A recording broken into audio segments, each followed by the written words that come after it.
One evening, holy knights from the subjugation church head into the woods to hunt for a particular vampire named Eugene, our MC. After searching for a bit, they find him.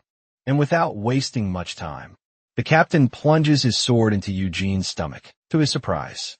Apparently, Eugene is an extremely weak vampire who has long been hiding from humans.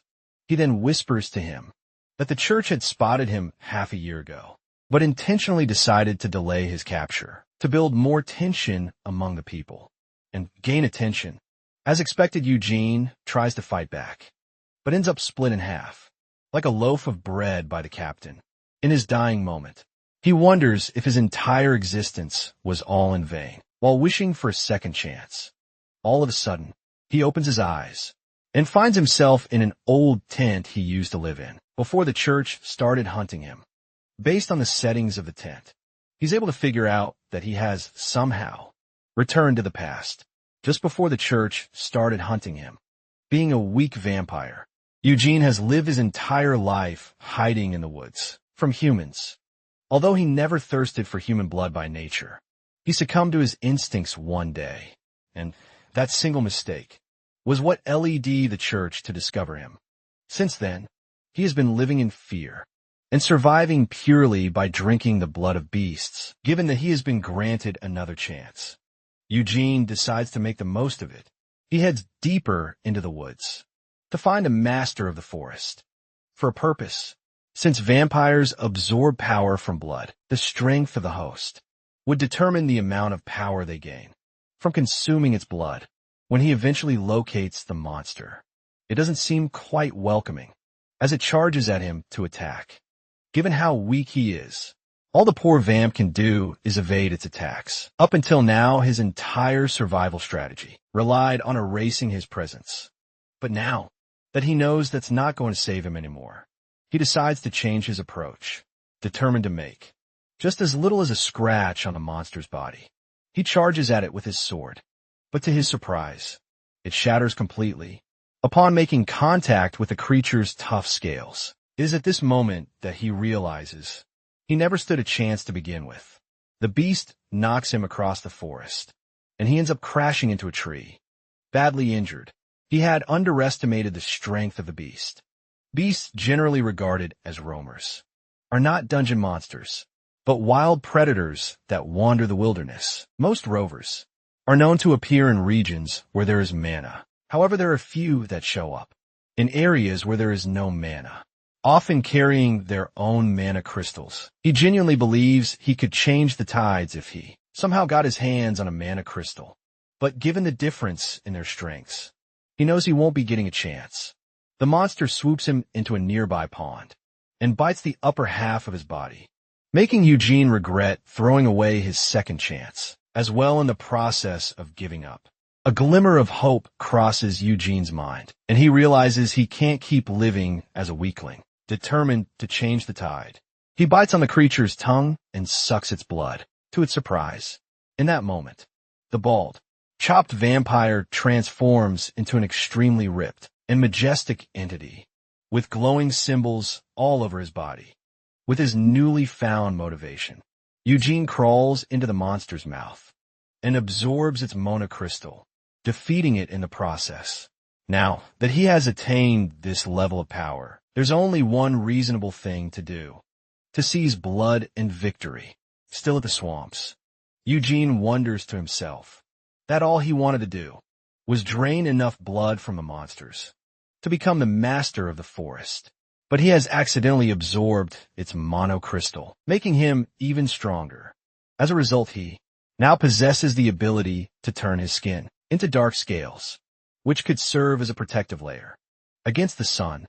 He had found out about the forest monster when he was being hunted down by mercenaries. In his past life, the monster had attacked some of the mercenaries and gotten slightly injured in the process. Eugene had then consumed some of its blood, which gave him enough power to take down a good number of the mercenaries before escaping. Even though he's now beaming with strength, Eugene knows that he still doesn't stand a chance against the knight who slayed him. So he decides he has to get stronger before taking any reckless action. Seeing how young Dirth the Knight had easily found him, despite his hiding skills, Eugene concludes that he probably possesses the ability to find monsters, and that's why he knows hiding will not do him any favors. Shortly after, the sun begins to rise, so Eugene decides to head back to his tent, as it's too soon to test out his new powers. While he tries to leave a little water spirit, which is used to not being seen, starts to curse him for dirtying the lake. However, it gets shocked when Eugene interrupts it, asking who it is. Surprised, the spirit switches up immediately and begins to glaze Eugene hard. It introduces itself as Miriam, the guardian of the lake. From Miriam's story, Eugene learns that it had originally been the master of the waters, up until the monster he defeated suddenly showed up 15 years ago and took over. The monster naturally would have discarded Marion, but after realizing that other prey would not approach the dirty waters, it then enslaved Marion because of its purification abilities. While Miriam thanks him for defeating the monster, Eugene notices one of the tattoos he has always had on his body has disappeared. He cannot recall memories from his early days, so he doesn't know how the tattoos got there. In the first place, seeing one of the 10 tattoos disappear, he assumes that he's probably being freed from a spell. Eventually, Eugene decides to leave, so he asks Miriam to protect the forest well. But Miriam is quite disappointed, since people don't normally see it. It has been conversation deprived for a long time, and now the only person who can somehow see it wants to leave already. When it expresses its concern, Eugene tells it to focus on purifying the lake instead, admitting that the process would take a while. Miriam tries to get him to stay by offering him some questionable purified water, but Eugene doesn't seem interested. Several days later, some villagers in a small town report to the village chief about a certain red-eyed monster, which has come back after a long time. Apparently, the red-eyed monster happens to be Eugene, and rather than posing a threat, he visits the village once every fortnight to offer them dead animals. This time around, he brought twice the number of animals he normally brings when the village chief meets with him. Eugene reveals that he has been healed from his sickness and has come to share the good news. For the first time in the 10 years they've known each other, he unveils himself, and the villagers are shocked to see how majestic he looks. Some even wonder if he's a noble. He reveals that, due to the help he has received from the village, in the past he has come to return the favor. He then tells them to call on him if they're ever in danger. When he leaves, Miriam, who was with him the whole time, asks why a vampire like him is being kind to humans, and he replies that mercenaries will soon arrive at the village and kill all the villagers. From his past life, the mercenaries had arrived to kidnap one boy, so they had decided to slay the entire village to eliminate all witnesses. He believes that if he doesn't stop that single incident, then the future, where the holy knights swarm his place, will come true. Marion wonders how Eugene knows all these things, but decides to trust him, since he keeps proving to be beyond the ordinary. Suddenly, they run into a group of mercenaries who mistake Eugene for a villager. Determined not to let him alert the rest of their arrival, one of the men charges at him to kill him, but Eugene beheads him easily with his bare hands. Eugene knows he has to gain the villagers' trust, but right now he has a bigger, testing out his new powers. Standing before the mercenary group in the woods, Eugene sees it as a good opportunity to test his strength. Seeing how Eugene had easily killed one of them with his bare hands, the mercenaries then realize that he's a vampire. Since vampires happen to have a bounty placed on them by the church, the men decide to try to capture him alive for the reward. However, when some of them charge at him for the purpose, they end up sharing the same fate as the first mercenary. Now, recognizing that he's not an ordinary vampire, the mercenaries decide to kill him and take his head back with them, while some of them charge at him with their dangerous weapons. Eugene barely breaks a sweat as he kills them easily, leaving the rest of the mercenaries in despair. Night then begins to fall, and Eugene remarks that the rest of the mercenaries are definitely cooked. Later that night, Eugene leads the villagers to the mercenaries' corpses. When they ask if he was responsible, he responds that he had only stumbled upon their corpses on his way back to the village. He then shows them the dead bodies of some black wolves, which he claimed were responsible for the whole incident. He then tells them he had managed to take down some of the wolves, but a good number of them escaped. When the villagers examine the mercenaries' corpses, they find claw marks, so they conclude that the wolves were indeed responsible. Eugene tells them it would be too risky to leave the bodies out in the open like that, so the villagers decide to bury them back in the village. Meanwhile, Miriam, who has been there the whole time, wonders why Eugene is so hell-bent on protecting his image and gaining the villagers' trust. He remarks that if they had left earlier, there wouldn't have been a need for the whole situation. He recalls that the wolves had shown up after Eugene massacred the mercenaries, so he had used the opportunity to frame them for their deaths. Miriam then concludes that for Eugene to be this careful, he probably has a serious plan. Shortly after, Eugene hands the village chief a letter, which he claims to have found amidst the corpses. Checking the letter, the chief identifies the seal to be from Sir Terwin, their lord's household. When he reads it, he is shocked to learn that Felid, one of the villagers, might actually be Terwin's bastard son. A while before the Black Wolves showed up, the rest of the mercenaries realized that it was already too late to run, so they decided to fight to the death, rather than taking turns to attack. They all chose to attack Eugene at once, but to their surprise, they still met the same fate. Eugene had spared one of the men intentionally and forced him to answer his questions. He had learned from the man that they were sent by Lord Tyrwin's sons, Camera and Vorthal Tyrwin, to kidnap Feli to stir up political problems. Eugene knows the kind of person Worthal Tyrwin is, so he can say for a fact that a knight like him would never order a group of mercenaries to slaughter the villagers.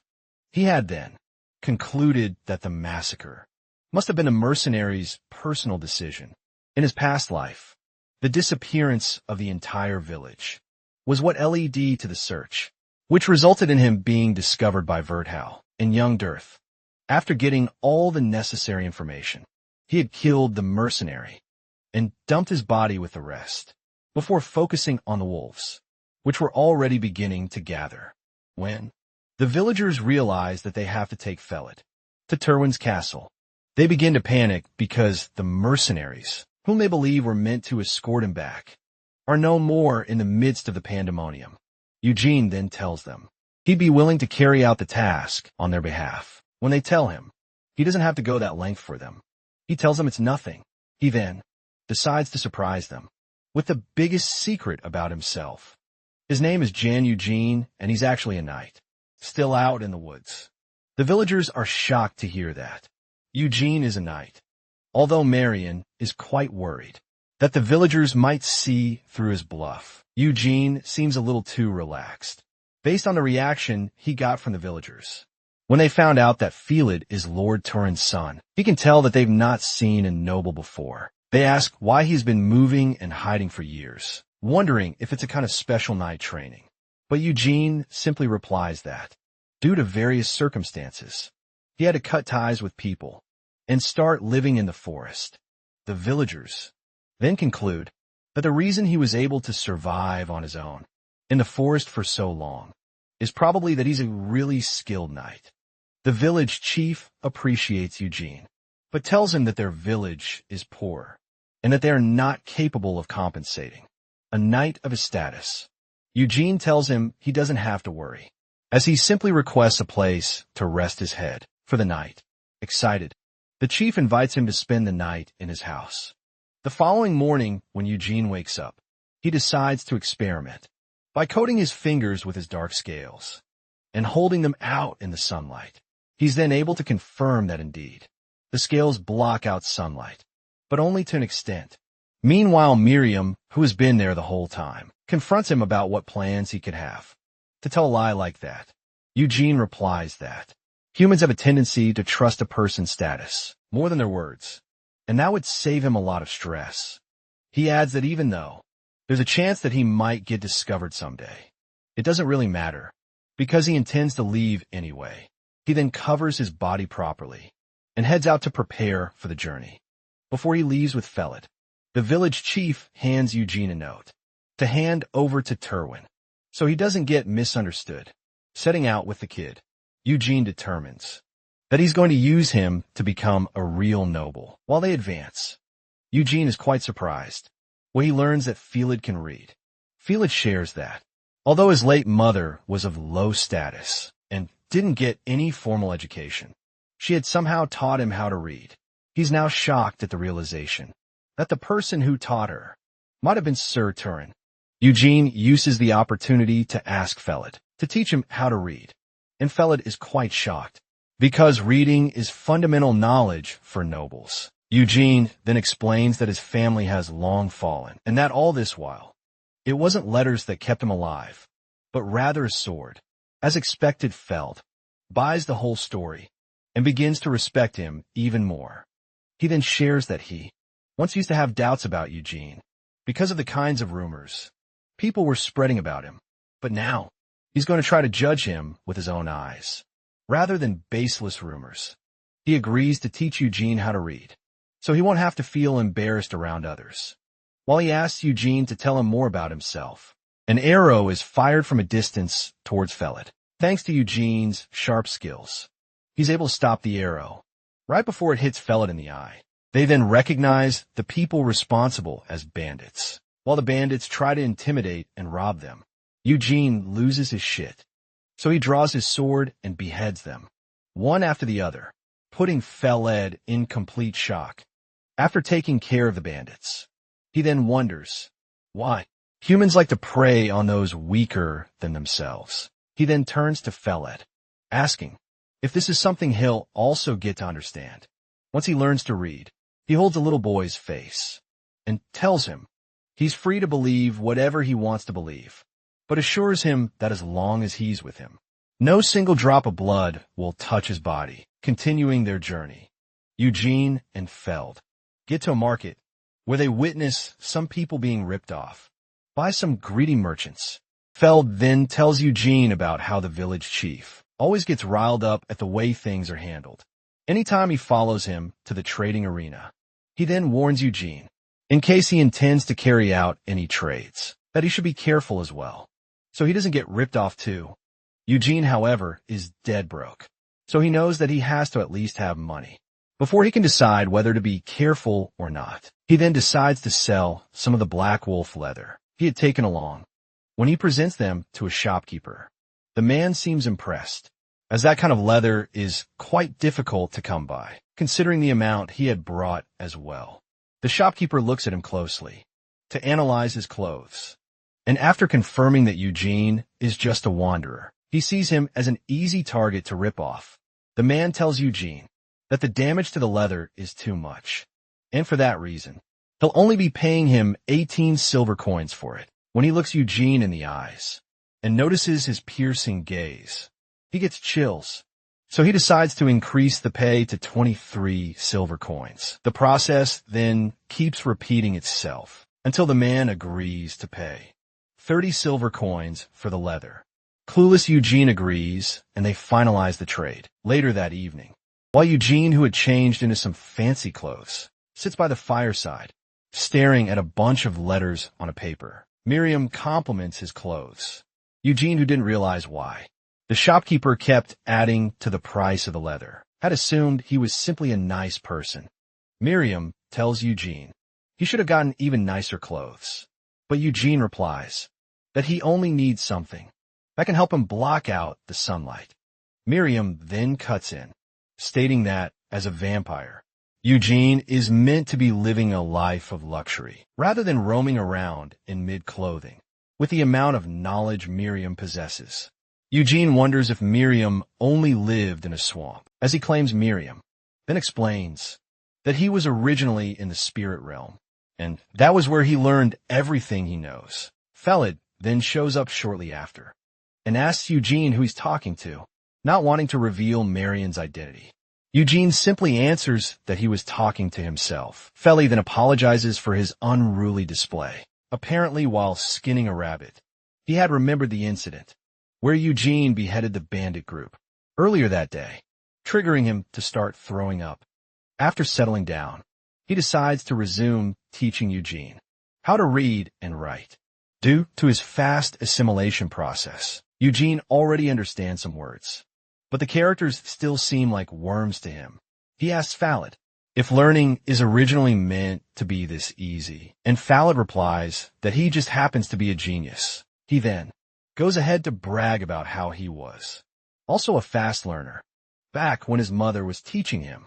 Eugene points out that simply knowing how to read and write might not be enough for Fallad to become a noble's child overnight, and he agrees, while Fallad admits that he's not actually expecting Lord Terwin to welcome him. Openly, they get interrupted by some mercenaries who ask if they can camp with them. Analyzing their weapons and formation discipline, Eugene can tell that they're real mercenaries, unlike the ones he had slaughtered. When the men ask where they're headed, Eugene realizes that lying would only draw suspicions, so he tells them. Coincidentally, the mercenaries happen to be headed in the same direction. They ask for a space to camp in exchange for alcohol, water, and meat. But Eugene can't help but feel suspicious when the captain and one other mercenary introduce themselves. Eugene tells them he's a knight, causing them to raise their eyebrows. Reban, one of the men, believes Eugene is faking it, so he calls him out on the spot, trying to get him to admit who he really is. According to what he knows, knights are expected to own horses and fancy armor, and with the looks of things, Eugene owns neither. Besides, he points out that he has never heard of him or his family in the first place. Since Eugene had already told Fallad he's a knight, he concludes that taking it back is not an option. He knows the mercenaries have simply come for a place to camp, but he makes up his mind that if they keep pressing him like this, then things are bound to get ugly. Besides, judging from their number, he's pretty confident that he can kill them all. He then slowly reaches for his sword and prepares to do the needful. Once more while in the forest, Eugene gazes at Rabin, who accuses him of faking his knightly status. He considers the option of killing all the mercenaries, but as he reaches for his sword, Partek the captain grabs Rabin and knocks him out with a punch. Eugene and Fallad are shocked at the turn of events, but Partek apologizes to Eugene for Rabin's rudeness by bowing to him and calling him sir, and this stuns his fellow mercenaries. Eugene accepts his apology and tells him to settle close to his group, while Partek gracefully accepts. Eugene notes that he has to become a real knight as soon as possible to avoid pointless suspicion. A while later, after the mercenaries make a campfire, not too far away from Eugene's, Rabin wakes up abruptly, and he momentarily suffers from an existential crisis while wondering where he is. Annoyed, Partek calls him an idiot and asks him how he could rush at a knight without having any sense of fear. He corrects the boy by whacking him on the head and telling him that they are alive because of him. He scolds Rabin, who does not understand what's so scary about Eugene. Partek tells Rabin that he shouldn't judge based on appearances only.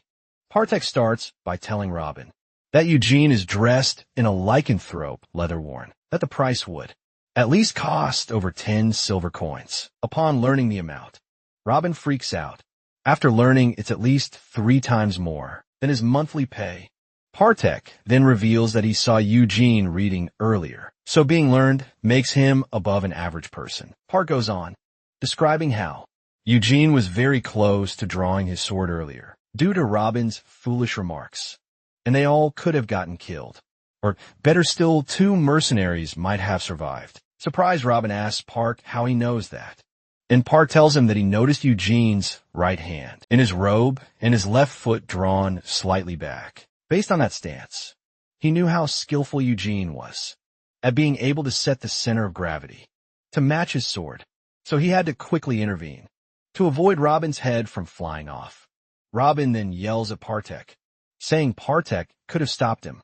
In disbelief, Partek realizes that Rabin doesn't know how strong knights really are, so he clues him in by explaining who a knight is. A knight is someone born into an old family, who wields a sword from when they are little, and trains all their life, honing their skills to know how to kill professionally. They willingly enter dungeons to slay monsters, and then head back to cut down humans. While accumulating military achievements, they are eventually recognized by nobles and officially appointed as knights. Eugene tells him that impersonating a knight is a serious crime. But what's worse is that if Eugene is a fake, then he can't be normal, because it means he's very confident in his swordsmanship. Only a very few get chosen to be a knight. So for Eugene, who looks so young to claim such a title, it's better if he's real than a fake. Worried, Robin asks Partek if Eugene is stronger than him, and Partek suspects that to be the case. He then points out that Eugene is heading for Turin's castle. So there's a high possibility that Eugene's reason is to enroll in the dungeon exploration nearby. Sensing that their destination is the same, Partek knows he'll run into Eugene. Eugene, who has been quietly listening in on them, learns how much weight the title of a knight carries. He examines the team and notes they are proper mercenaries. So he wonders why the Tyrwin family hired the people he slaughtered earlier when they were more capable people. Eugene finds it odd, but he shrugs it off and meets with Partek and Robin to suggest that they travel together. Since their destination is the same, Robin and Partek get blinded by how dazzling Eugene looks, and they accept the offer. The following day, they arrive at Martella, one of Tyrwin's territories. As they walk through the town, Eugene notes that since his disguise still works, he can pick up some useful information before arriving at their destination. What worries him is what'll happen after getting to Turin. Suddenly Miriam appears and informs him that he was able to gather information from the mercenaries about Lord Turin. Apparently the old man's health is so bad that he can die at any moment. Also, there's a new dungeon, which was recently discovered in the territory, which if cleared by the family, they could make a fortune. Unfortunately, the family lacks both money and troops, so they can't open the dungeon for exploration. Miriam, who is worried about Felid, asks what will happen to him if Tyrwin's lord dies, because the kid will become an orphan and will be prone to assassination. But to his surprise, Eugene doesn't care. Eugene looks back at Felid and wonders if Felid was summoned, because his father wants to see him before he dies. He notes that their fates are going to change. From that moment, after a while they arrive at Rose Castle, which belongs to the House of Turin. They see how big the place is, and Killian tells Eugene to climb up the ranks as fast as possible so he can live in such a castle. Upon arriving at the castle gate, Kamara Tyrwin, the eldest son, stops them and asks for their business. Partek introduces his men to Kamara, saying they are a mercenary troop sent by the Pylon Company. Once Kamara learns that the mercenary has brought their goods, he lets them in and asks them to offload. Eugene, on the other hand, walks separately from them, so Chimera asks who he is, and Eugene introduces himself as a knight, which shocks Chimera. But before he can state his business, another voice calls out to Chimera, angry at him for doing his work. Eugene immediately recognizes the voice and sees it's Vethril, the commander of the vampire hunting unit, who first discovered his hideout and tormented him in the past. At the castle gate, Vethril asks his brother why he's doing his job. Then Kamara reminds him who the heir is and how he doesn't need permission to do what he wants. While the brothers argue, Eugene shows Vethril the letter from Brostwin's chief, GEV. But before Vethril grabs the letter, Eugene gives it to Kamara. Kamara reads it and learns about how the mercenaries sent to bring Feled got killed by wolves. He learns Feled is their father's bastard son and their new brother. He greets Feled politely, saying their dad has been waiting for him. As for Vethril, he stares daggers at the boy and then orders his men to take Feled in and freshen him up.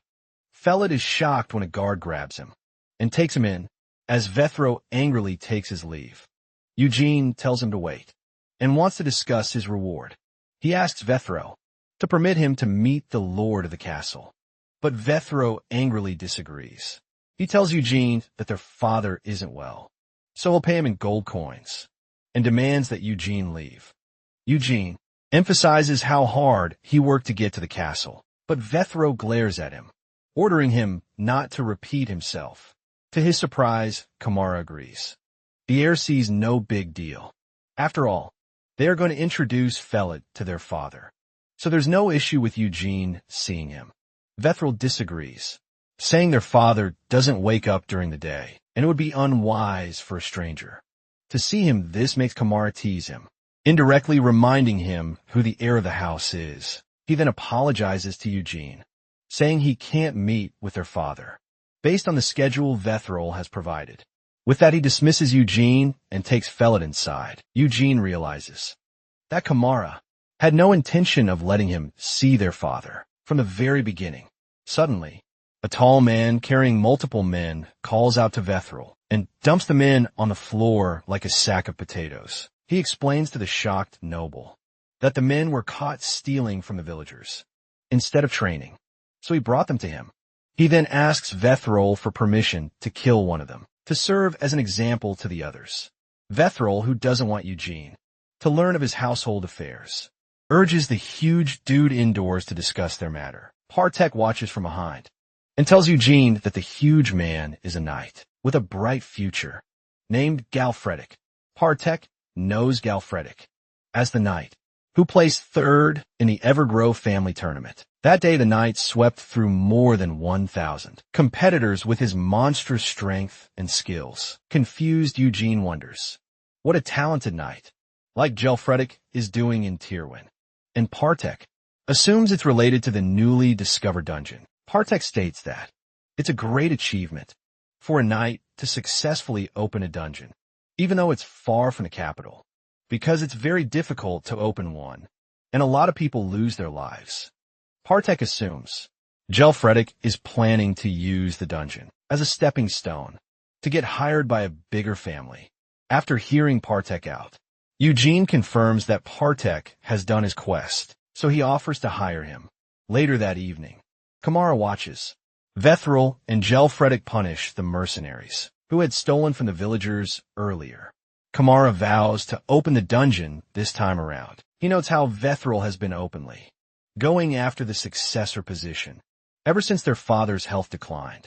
Kamara notes that Vethril is also trying to open the dungeon, since it must be the reason he brought Galfredic over. While lost in thought, wondering who to employ to help open the dungeon, Kamara hears a knock on his door. His servant then tells him Eugene wants to see him, surprised that Eugene is still around. Kamara lets him in. As soon as Eugene walks in, Kamara tells him to have a seat and assures him that Phalai is in safe hands. He promises Eugene that their father will reward him as soon as he wakes up. Kamara then thanks Eugene for handing him the letter earlier, and Eugene tells him it's only natural, since he only has business with the lord of the estate. So he was surprised when a third party intervened. Amused, Kamara asks him what he wants, believing Eugene wants to be certified by meeting the lord of the house. Eugene affirms it's one of his goals, but then raises an offer. He asks Chimera to let him join the dungeon raid. Chimera is surprised by the request, and he bursts out laughing. He calls Eugene an interesting fella, and after observing Eugene's messy outfit, he remembers Eugene calling himself a knight, and for what he heard, Eugene had killed about 5 robbers in a dungeon raid. Chimera then asks him why he's participating in the raid, and if it's to boost his image. Eugene crosses his legs and tells Kamara the offer won't do him any harm, because he wants only 100 silver coins and half the dungeon loot, excluding the monoliths. After hearing him out, Kamara says the little reward Eugene is asking for is more of a reason for him to get suspicious. Eugene then turns the tables on him by reminding Kamara that he isn't the one in a corner, but Kamara in Kamara's office. Eugene proposes and Kamara checks him out based on Eugene's state of clothes. Kamara concludes that Eugene must be a wandering knight with no house backing him. Kamara knows how some knights fight for honor, so he classifies Eugene as one of them, since Eugene isn't demanding much. When Eugene reminds Kamara of how backed in a corner Kamara is, the heir is shocked to know how far Eugene has read into them, and how smart he is to know which card to play. He smirks as he learns that Eugene is different from most knights he knows, so he accepts Eugene's deal. While briefly staring at Kamara's hand, Eugene recalls Partek informing him about how hard monocrystals are to purify as well as the high cost required to get them done. Partek had promised to introduce Eugene to a trading company to help him sell the mono crystal byproducts. Parsec had advised Eugene to just tell Kamara that he would just be taking the byproducts. And that way, Kamara would have no choice but to accept the proposal. A while later, Vethril hears the news of his brother recruiting another knight to join in the dungeon raid, so he considers it a waste. Galfredic then mentions how dangerous dungeons are, so he tells Vethril that he is against it, if the knight is some half-baked amateur.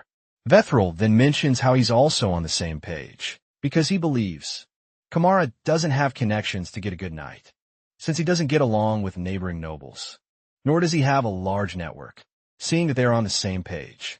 Vethril asks Galfredic to tell the knight how they feel, as Galfredic wonders why Vethril is dumping the work on him. They hear footsteps, and shortly afterwards, Kamara shows up.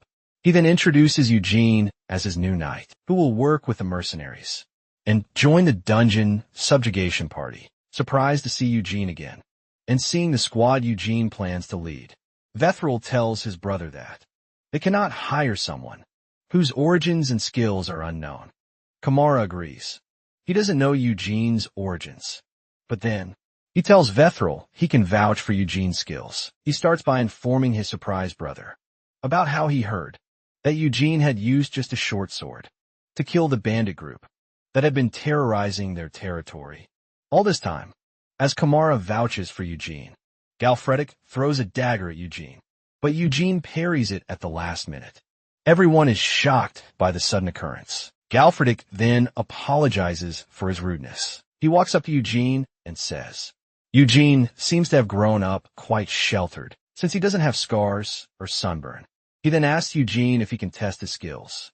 A few moments later, the two knights are in an arena, and upon hearing about the duel, the townsfolk hurry there to witness Galfredic, the man who not only came third in a knight's tournament, but is rumored to possess the strength to rip apart a beast with his bare hands. As they gather, many of them already feel sorry for Eugene. Before the match starts, Galfredic smiles as the match is about to begin. He takes out his sword, strikes the knight dueling pose, and Eugene does the same, and it surprises the huge knight.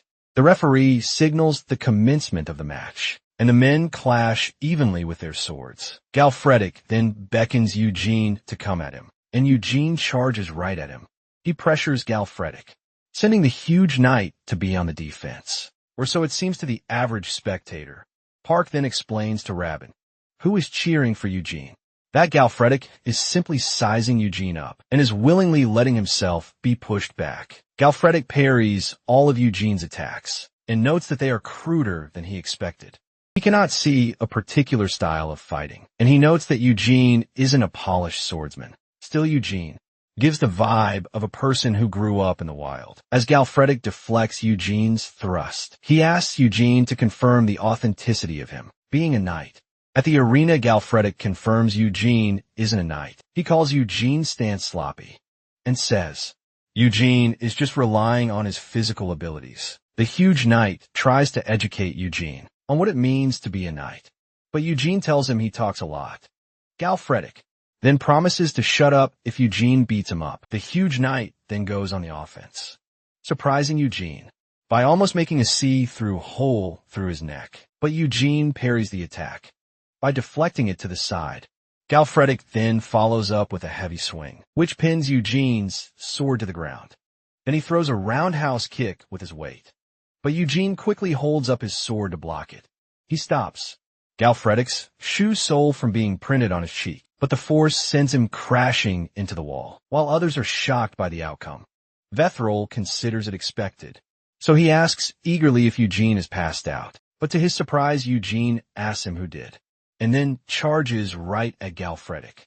He strikes Gal quickly, and the huge knight notes that Eugene learns quickly. Gal parries the attack and tries to slash at Eugene, but Eugene evades it before returning a wide slash with all his might. Gal does the same, and their sword shatters upon contact. The crowd watches in awe as the men drop their broken swords and clamp their hands. Eugene overpowers Gal, and for the first time, Gal is surprised that a smaller man is physically stronger than him. He admits Eugene's strength, but then plans to use his superior experience against the self-proclaimed knight. Gal pulls Eugene close to him, causing Eugene to lose his stance. The crowd is shocked to see Eugene fall to the ground, and they watch as Gal follows up with a fist to pound Eugene. To everyone's surprise, Eugene gets back on his feet and then draws Gal close to him, causing the big guy to lose his balance. He then swings his fist at the huge knight. Gal, who already realizes Eugene's learning rate, wonders where he came from. He sees the fist home in on him and admits it's his loss. Immediately, the blow connects. It sends the big guy flying through the crowd and crashing into a distant wall, causing Gal to pass out. Shocked, the referee announces Eugene's victory, and the entire crowd roars at the result, having witnessed an underdog rising to the top. Among the people celebrating, Ray-Ban praises Eugene, calling him the mercenary's great knight. Parsec simply watches, as the same Ray-Ban who initially didn't like Eugene gas him up a few seconds later. Gal wakes up like a zombie and walks up to Eugene, contrary to what everyone expects. He raises Eugene by the hand and tells everyone to give him a round of applause. The crowd erupts, chanting one name, Jan Eugene. Everybody rejoices, but Vethril is pissed at the results. Eugene notes that from that night, people's gaze changed 180 degrees. The next day, while Kamara asks Eugene if he slept last night, the maids stare at Eugene with admiration. Kamara notes that Eugene refused all the amenities he sent to him. Suddenly, Ray-Ban storms looking for Eugene, and he bows deeply while asking Eugene if he called. Kamara sees Robin's earnest behavior and says he likes him. Galfredo also shows up out of the blue and clings to Eugene like they are best buds. Eugene tries warning him not to cling to him so much, but the brawn of a knight shows him his face and tells him he couldn't get a wink of sleep. He brags about his facial condition, and Eugene wonders if Galfredic wants to get hit some more. The huge fella then asks for Eugene's schedule to know if he's free so that they can spar. Based on Gal's reactions, Eugene learns that Gal doesn't care if Eugene was genuinely a knight or not. Later that day, they present Eugene a delicious feast, but Eugene stares at the meal coldly. His manservant and maid, whom Kamara had assigned to prepare his meals, act jovial towards him and try to make things up to his standard as swiftly as possible. Miriam then appears and has fun watching how worried Eugene is, knowing fully well that if he eats the food prepared for him, it'll trouble his system. While the hater watches with amusement, Eugene accepts the workers' sentiments before telling them he'll handle his meal by himself. Worried, they try talking him out of it, but Eugene tells them to tell Kamara. He meant it when he said he liked being alone. This is because Eugene has been used to living alone for over a dozen years. Now that he's growing less suspicious, which means that more people will get cozy with him. Several days later, Eugene hasn't gotten used to people swarming around him. During that time, Gal tries to convince him once more to have another spar, but Eugene refuses. Suddenly, Felid shows up to greet Eugene while looking beat up. Everyone around is horrified at his state, and they see him ask Eugene if he's been well. That night in Vethril's chambers, Vethril punishes a mercenary by attacking him with knives for failing to get rid of Felid, as he had originally planned with the fallen group. Pissed, he blames the injured mercenary, because if they had done a good job, Eugene wouldn't be in their castle, and Vethril's plans wouldn't have gone off the rails. The injured man begs for forgiveness, believing the men were capable, before he gave them the mission. Vethril, on the other hand, doesn't take his word for it, since the report notes that the failed mercenary group died. To wolves, he grabs the man and gouges out his eyes, while everyone in the room is horrified by the sight and the screams. After getting his fill, Vethril wonders how to get rid of Felias, since he cannot kill him in the castle. An idea suddenly popped into Vethril's mind, so he plans to execute it, believing that it'll also help him dispose of Feled nicely and clean. Later that night, Eugene speaks with Feled, and he learns that Vethril has ordered Feled to go join the dungeon subjugation. Feled complains because he had known that coming to the castle would lead to his death, but he didn't expect. He'd be sent to the opening of the dungeon. Eugene then reveals how the mercenaries, who were slaughtered by wolves, were sent by one of his brothers, which meant that the mercenaries were initially on the way to the village to harm him. Despite all the despair going through Felad's mind, Eugene tells him there's a way for him to live. And for that, he must become Eugene's servant. Eugene breaks it down to him, explaining that Felad has already celebrated his coming-of-age ceremony, which makes him an adult who doesn't need a guardian's consent. Eugene tells Felad that he can continue holding his breath while waiting for someone to put an end to him, or he can struggle to the very end. On the day of the dungeon opening, the mercenaries and everyone involved gather at the dungeon's entrance. There, Galfredic tells them that based on the dungeon's size, they should expect goblins and kobolds as low-rank monsters, then trolls and spiders as mid-rank. The issue is that he cannot predict the high-ranked monsters, so Gal tells them their goal is to clear paths in the dungeon till they get to mid-ranked monsters. And if at all they come across any high-ranked monster, they should retreat immediately. To start things, Gal sends scouts to scout the area for burrows near the dungeon, while out it some men discuss how they're lucky. Their roles don't involve scouting. One of them plans to fake an injury after clearing low ranks. He explains how first-time dungeon raids are crazy, and he being a rear guard isn't good because rear guards aren't usually taken care of. He isn't ready to die off like a dog, especially since the pay isn't good. As he continues ranting, Vethril bumps into him while looking for Felad. At first, the mercenary nearly loses his life for his slip-up, but then directs Vethril to the boy, chatting with Eugene. Felad, on the other hand, gives Eugene a bag filled with goodies, while pleading that Eugene returns safely. Upon seeing Felad, Vethril shoves the mercenary away and goes straight to meet the boy. He looks at Felad coldly while reminding him to take his position, hoping Felad hasn't forgotten. The boy senses trouble, so he instinctively hides behind Eugene, and this pisses Vethril off. Vethril then grabs Felad's arm and yells at him condescendingly, asking if he's gone deaf.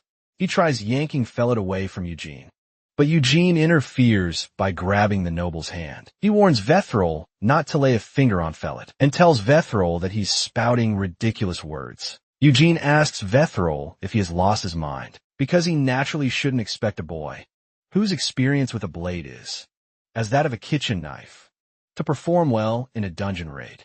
Vethril slaps Eugene's hand for being disrespectful, and he says he only wishes to raise Felad to be strong. Vethril then tells Eugene to know his place. He informs Eugene that Eugene has no right to yank Felad around like a puppet. To his surprise, Eugene stands his ground, and he informs Vethril that Felad became his servant last night, and everyone around them can attest to it. With the crowd watching, Eugene tells Vethril that they share a bond, thicker than blood, which means that if Vethril lays a single finger on Felad, he'll consider it a challenge to him. Eugene moves close to him and unsheathes his sword for a bit, while indicating that he can use Vethril for practice. If Vethril violates the rule he just made, Vethril gets mad at them all and yells, saying that taking care of another family's bastard child is not as easy as they think. And if they think they are helping Felad, they will just block the boy's future. On the contrary, some merchants happily discuss the expected raid, because not only do they have 2 knights, whom they believe they can never match up to, but there are also a lot of skilled mercenaries. Vedal gets worked up. After listening to the men drowse his threats, suddenly Komara shows up and offers support to Felad, sticking with Eugene. He reminds Vether that Felad has undertaken his coming-of-age ceremony, which means the boy is an adult, and he can make his own decisions. While watching the siblings, Eugene notes that Felad is a prey that the predator has confirmed, and the best situation for the weak boy is to form a pack. Eugene watches as Vethril, the predator, cannot do anything to Felad, who is surrounded by strong people. Suddenly a scout returns from his trip, and he informs them that there isn't any trace of roamers nearby, so no monster has escaped the dungeon's burrow. With that, the team proceeds with the dungeon opening. The giant dungeon doors open, and the mercenaries prepare to follow the knight. Just before they enter, Galfredic turns to them and tells them their lives are in their hands. The 6 words echo in their minds as they cautiously prepare for battle. In one word, Galfredic orders them to advance, and they all follow suit. As the dungeon door closes, Kamara and Felid tell Eugene to be careful, and that they'll meet in 4 days. After going several meters into the dungeon, the party is attacked by hordes of goblins. The rascals pour in non-stop, and the humans grow wild, slaughtering them, while some of them do the bare minimum by trying to stay alive. Some archers follow Gal's instructions to shoot down the wall, crawling goblins trying to break into their formation. The light-hearted try running back to the dungeon door to escape, but they realize they've been surrounded by goblins. Thankfully, Gal shows up and talks some sense into them. He announces that they are at their safest when they are together, so he hurls his men back into position and yells at them to fight. After witnessing their poor performance, Gal notes that he is at fault for hurriedly selecting the mercenaries for the mission. Now he wonders how he plans to subjugate the dungeon with such people. Suddenly, Gal hears that more monsters are approaching from the rear, and right ahead, he curses while demanding that they switch to a 2-prong formation. But to his surprise, Eugene dashes into the rear to solo the monsters. Gal tries, warning him how dangerous it is to go in alone. But within seconds, he hears clanking noises. They are shocked when they see Eugene's mask flying towards them. So Gal quickly orders Partek to follow him as they run to the rear. Gal wonders how far Eugene ran within that short period. He suddenly stops when he sees Eugene holding a glowing flower and reporting how he has killed all the goblins that appeared at the crossroads. The weirdo then shows them the plant. While wondering what it is, they are all shocked that Eugene doesn't even know what the plant is. Yet he's that strong. After taking out the monsters on sight, the party takes a break and treats the wounded, while out a squad meets Eugene and show him the mana crystals they've gathered. Eugene looks at the crystals disappointedly after noting that the ratio and the amount of monsters they've killed so far don't match up. Not only that, the crystals are very small in size, and they are blue compared to what he got from the roamer. Marion appears and also looks disappointed after seeing the crystals. He notes that the quality of a Mona crystal is directly proportional to the strength and size of the monsters. Curious, Eugene asks Marion if wild rovers have bigger crystals. Marion disagrees, saying that rovers are simply monsters that escape from the dungeons, and it doesn't necessarily mean they'll have bigger crystals. Marion says rovers with big crystals are rare and hard to find, as Eugene thinks back on that alligator, calling himself lucky for getting its crystal. Miriam concludes, based on the rate they are getting crystals, that it's pointless to gain favor and enter dungeons from nobles. As he wonders if there are high monsters in the dungeon, a scream echoes loudly. Upon hearing it, Gal complains about not getting time to rest, and he orders his men to get back into their formation. To his surprise, they look like they'll collapse anytime soon. So Gal angrily informs them that he and Eugene will be at the front lines, while they trail behind. To avoid any slackers, Gal threatens to punish anyone caught running away. Eugene is surprised that he's been positioned in the front line, since it's his first time in a dungeon. But Gal explains that the mercenaries aren't being helpful, so Eugene will have to step up. Also, the monsters they are about to face aren't a walk in the park. Gal points to the silhouette, noting that the monsters there are the ones who control the goblins. As foot soldiers, this means they're about to face some intermediate-level monsters. If they eventually beat the monsters, then high-ranking monsters will be waiting for them in the core of the dungeon's depths. As Eugene quietly listens, he recalls gaining his hardening ability from his battle with the wild roamer. Now he wonders what other ability he'll gain if he consumes another mono crystal. He then tells Eugene that he can hear at least 50 footsteps about 100 meters away from them, and there are heavier ones behind them. Curious Gal hands Eugene a spear and asks him to throw it towards the monster. Eugene takes the spear and flings it with all his might. The object crashes into a troll, and everyone immediately charges. To fight the incoming monsters, Eugene charges head-on. So Gal orders his men to follow and support him. The men obey as instructed, and then try telling Eugene they've come to support him. But they freeze up on seeing Eugene leap on the troll and cut its eye. Eugene cuts the fingers and stabs it in the head. On that day, the definition of knighthood was engraved in the eyes of those who witnessed Eugene in battle. The very definition that humans knew as the characteristics of a knight was flipped when they saw Eugene do battle. In Eugene's case, his style of fighting was far beyond admiration, but the style of a bloody beast.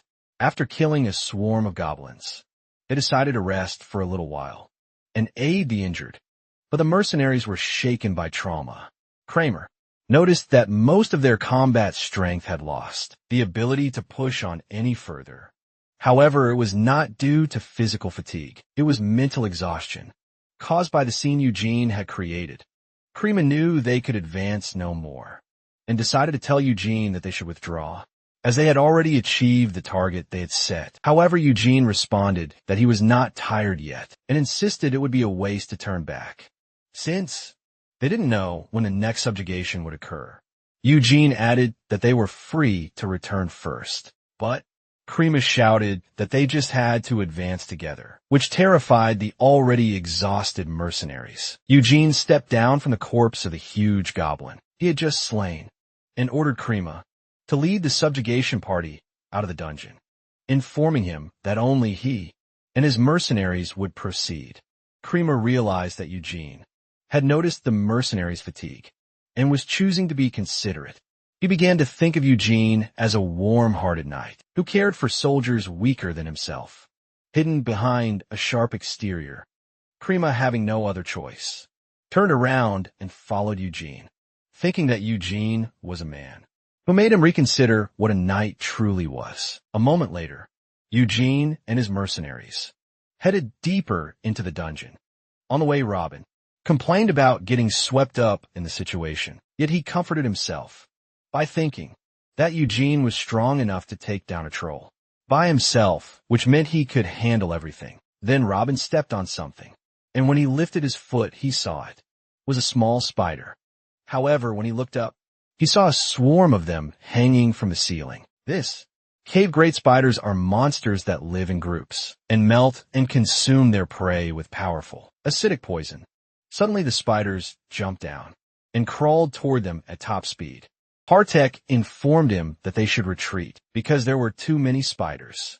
However, Eugene simply swung his sword at the spiders around them, killing them instantly, and replied that their numbers were nothing to him. Partek shouted to Rabin that they were joining the fight, to which Rabin responded that they were already fighting. They all start cutting the rushing spiders into pieces. Unfortunately, Reuben couldn't keep up and was pinned by the spiders. One of the spiders was about to bite his head off. Fortunately, Eugene slashed it in half in time, saving him from being killed. Gaben looked up and saw that all of the spiders had been killed. He praised Eugene for being incredible, but suggested they should turn back. Ray-Ban then looked to his captain for backup, but Partek was completely silent, staring at the ceiling while shaking in fear. Among the rovers, even within the same species, there are different ranks. However, they rarely encounter the higher ranks, so they are not even considered when forming a subjugation party. Yet Partek saw the higher-ranked variant of the cave, Great Spider, in front of him. It was ranked Lord. Partek shouted urgently to Eugene that they should retreat, as they wouldn't be of any help against a higher-ranked Spider Lord. But Eugene simply called their names with seriousness, making both of them feel a strong aura from him. He ordered them to withdraw, declaring that the Spider Lord was his prey. Harchar, sweating in fear, replied that he understood, and they both ran, as the strange sensation made them lose control of their own bodies. Marion laughed as he watched the two run off, and told him that those two had instincts that had surrendered to the difference in strength between them and him. He asked Marion if the Lord was a roamer, on par with the master of the swamp. But Miriam replied no, and explained that the Lord's level was even stronger than the master of the swamp. Yet he didn't care, because all he cared about was that the Spider Lord's Mona crystal was even bigger than the master of the swamps. The Spider Lord then screeched loudly, shaking the entire dungeon cave. But he confidently told it to struggle all it liked. After all, the harder it is to open a treasure chest, the greater the excitement for what's inside. The next day, a small spider was heading toward the cup of tea, but it was cut in half before it even landed. The second ability Eugene gained from consuming the mana crystal of the Spider Lord was camouflage, by reinforcing his skin and using camouflage to replicate human skin. He was finally able to stand under sunlight. With that, the inconvenience of having to avoid sunlight was greatly reduced. A lady then noticed that he was walking around without his mask and asked why he had worn it all that time, just to hide such a beautiful face. The noble ladies were deeply attracted to him and tried to flirt with him, but he felt uncomfortable. And it didn't help that Miriam was teasing him as well. One of the ladies asked if his lineage included elven blood, because he was so handsome. This surprised him, and he realized things were becoming more troublesome. Just then Krima, who had been choking someone, overheard the comment and rushed over excitedly. Krima told him that his eyes were sharp, even in pitch-black dungeons, his ears as keen as a wild dog's, his movements agile and his strength monstrous, especially when he threw the spear. Krima added that there was no way he could be an ordinary human, making Eugene sweat nervously. But then Krima proudly shouted that Eugene must have elf blood running through his veins. Krima then asked how he had managed to stay hidden all that time, with such looks, since it was hard not to stand out in that region. Eugene concluded that Kramer was oddly sharp, but foolish, and he answered gracefully that he had never really tried to hide himself on purpose. The ladies and even Kramer were stunned by his beauty. He simply gave them what they wanted and decided that if ever questioned again, he would use the excuse that there was an elf among his ancestors. What Eugene gained from consuming the Mona crystal wasn't simply an ability. At the moment, another mark disappeared from his body. Memories he had never seen before flashed across his mind. He saw himself lying in an unknown place, a soft hand holding his. And in that unfamiliar space, a bell rang. While everyone stared at him, he wondered who the woman in those memories was, and if those memories were even his. But then he snapped back to reality when someone shouted his name. Rabin was begging for help, and Krima reminded Rabin that he had become nothing but dead weight to Eugene. Rabin replied that it was because Eugene wasn't human. Any normal human would have run away. Unfortunately, Rabin's answer was wrong, and Eugene watched him playfully being beaten by Krima. The only thing Eugene truly remembered was his name. But due to recent events, he had started to develop a certain hunch. It felt as though by erasing those marks one by one, he might be able to discover more about himself. Not false titles, like being a knight or having elven blood, but who he truly was. Later they were all gathered in the Lord's room, and Lord Turin informed them that he had heard of the successful dungeon opening. Krima introduced himself respectfully as the third son of Galfredic. Observing this, Eugene copied him and introduced himself as the eldest son of Eugene. The Lord praised them and handed something to Eugene. It was a certificate that guaranteed his identity as Jan of House Eugene. He accepted it and thanked the Lord warmly. However, the Lord then coughed harshly, which worried Chimera. The Lord confided in Chimera that his brother's ambitions weighed heavily on his mind, preventing him from dying in peace. Chimera assured his father that he would safely and properly guide the domain he had built over a lifetime. Yet the Lord reminded Chimera that the domain was nothing more than dust and earth, and that a lord must always look after his people, not his land, and lead them.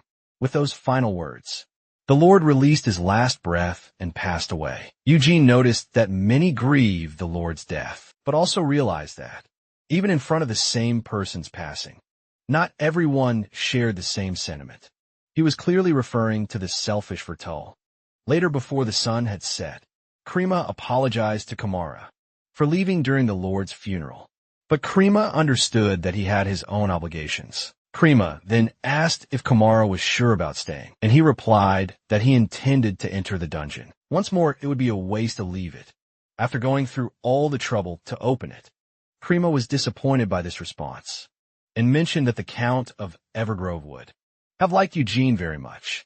Krima then extended his hand and told him it was an honor to cross swords with a strong knight. Like him, though, he hoped they wouldn't meet his enemies next time. Eugene hesitated at first, but eventually he shook his hand. After Krima left, he ordered Partek to prepare for departure. Felid overheard the order and asked Partek why they were leaving, when Eugene had just said they were staying. Partek replied that knights should ride horses. As a rule, so they were heading to the trading company to acquire a horse for Eugene and to sell the monster's byproducts. Felid accepted this explanation and swore to assist Eugene as his retainer. However, Eugene told Feld that he wouldn't be needing his assistance for the time being, which confused Feld before he could fully grasp the meaning.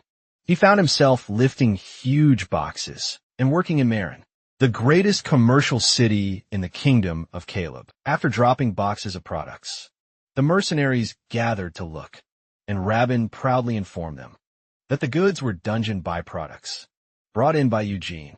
The mercenaries recognized Eugene's name as the one who had ripped off a troll's head while it was still alive in the dungeon, and they excitedly took a closer look at the items in front of them.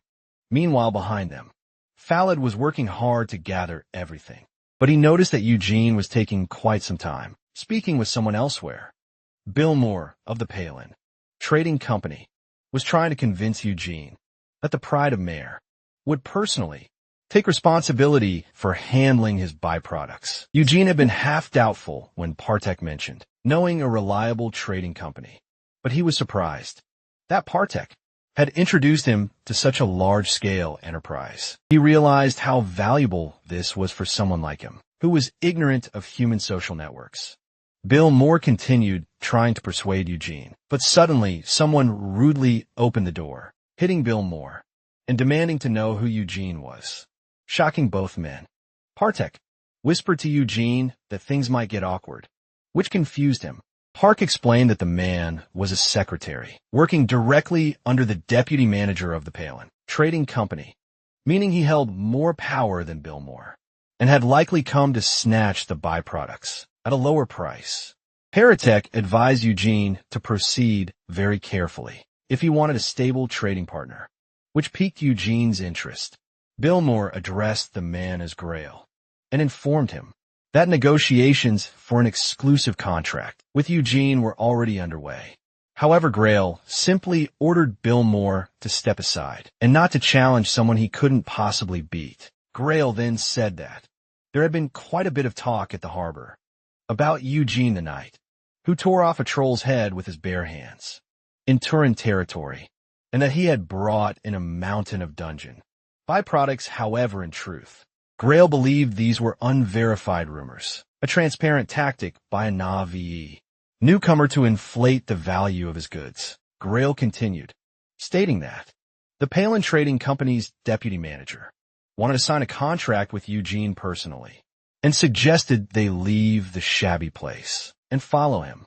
Grail assumed Eugene was just a brute, who only understood strength, and intended to strip him of value, but suddenly, Grail felt an overwhelming pressure as Eugene stared at him. Gripped by fear, Grail quickly changed his tone and respectfully introduced himself to Eugene, explaining that it was a good opportunity. Eugene calmly asked what kind of opportunity he was referring to. Grail, now stammering, replied that it was a chance to sell the byproducts under better terms, since the deputy manager would personally handle the deal. But Eugene wasn't convinced and intensified his stare, pushing Grail further into fear. Grail apologized again, insisting that he hadn't meant to be disrespectful. Still, Eugene didn't back down, and eventually, Grail had no choice but to flee in panic, shouting that he would return another day. Billmore was moved to tears, having just rejected a contract with the deputy manager on Eugene's behalf, though he didn't fully grasp the implications.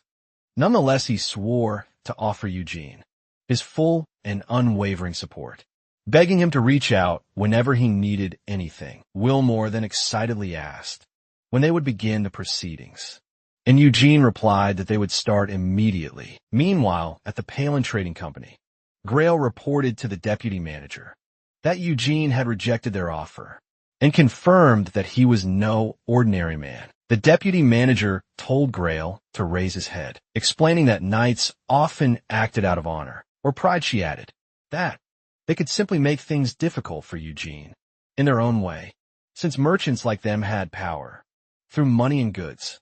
She noted that it wouldn't be particularly hard, especially against a penniless knight without even a proper horse. She then ordered Grail to deliver a gift to Eugene, one too valuable for a poor knight to refuse. Elsewhere, Feled asked Eugene if he was ordering him to stay and continue selling the byproducts, to which Eugene replied yes. Feled didn't understand and asked if it was because his skills were still too lacking to accompany him. Trying to persuade him, Feled promised to begin sword training immediately. Eugene simply asked what a retainer's role was, and Feled responded that it was to serve the knight, both in battle and daily life. Eugene praised his understanding and explained that his current task was to serve in daily life. As his retainer, he instructed Feled to sell the byproducts he brought back from battle and accumulate funds, declaring it the mission his knight had assigned him. He turned to leave, telling Feled he could figure out the rest, while living and working with Wilmore, who would teach him plenty about business. In all sorts of ways, Feled felt disappointed, but reminded himself that if not for Eugene, he would have died long ago. Throwing a tantrum now would be disgraceful. However, his spirits lifted when Eugene told him that, once they had saved up some funds, he would consider teaching him the sword, and that someday, Feld would have to support his battles as a true retainer. Feld was overjoyed and swore to follow his orders. The next day, on the street, Eugene realized how quickly money vanished, even though they had only bought the bare essentials. Miriam cried as he hugged the empty money pouch, lamenting that their purse was so thin. Even his heart felt hollow. While Miriam was acting, Eugene noticed something to the side, a set of shining armor. Partek told him it was plate armor, a true dream for every knight. When Eugene asked if it was expensive, Partek explained that it wasn't just expensive. Even wealthy knights often passed down such armor through generations, making it highly valuable. As Eugene stared at the armor, Robin suddenly shouted his name and ran toward them at full speed, informing them that a massive Romer horde had appeared just outside Marin. Rabin explained that the Romers, from the forest east of Marin, were pushing into the city, and that local guilds were barely holding them back. Partek suggested they should participate in the subjugation, but Eugene asked why. Rabin dramatically responded that unlike dungeons, which had owners and commission fees, Romer hunts were free. Marin, being a wealthy merchant city, was the perfect place to sell monster byproducts and loot at high prices, with no transport costs. Rebin shouted that it meant a huge pile of money, and without hesitation Eugene said they should go, because there was no reason to hesitate. Suddenly someone stopped them. It was Grail, holding a horse and panting with exhaustion. Grail proudly declared that the deputy manager had sent a war horse as a gift. He explained that the horse had a glossy black mane, as smooth as silk, tightly woven muscles, and was a thoroughbred with a distinguished pedigree. Eugene asked if the deputy manager had truly given it to him, though intimidated by Eugene's gaze. Grail managed to answer yes, and assured him it was just a gift, with no strings attached. Eugene rushed over to the horse, which purred upon meeting him.